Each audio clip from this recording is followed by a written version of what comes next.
उपनिर्वाचन पर नुआपड़ार हम medical college BJP होईछि आज मिश्रण पर्व नुआपड़ा उपनिर्वाचन नहीं प्रार्थी घोषणा जोई ढोलकिया बीजेपी होईछंती प्रार्थी राज्य सभापति मनमोहन सामल मिश्रण पर्व में योगदान आसंता दिन में नुआपड़ा मेडिकल कॉलेज पई कागजात प्रस्तुत होउथिबा से प्रकाश करिसंती। आज उद्यान बंधठारे एक मिश्रण पर्व सम्मिलित होईछि। एही सम्मेलन में राज्य सभापति मनमोहन सामल जोग देई नुआपड़ा उपनिर्वाचन में बीजेपी प्रार्थी विजयी हेबा सह नुआपड़ारे 78 वर्षर होई नथिबा मौलिक सुविधा और सामग्रिक विकास उपरे गुरुत्व देबे बोली प्रकाश करिसंती।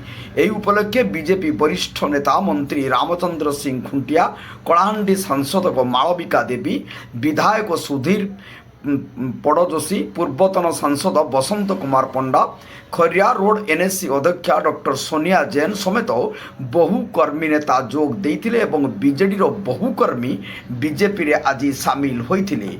नुआपड़ा जिल्लारू परमेश्वर मेहरेंको रिपोर्ट, जनता एक्सप्रेस।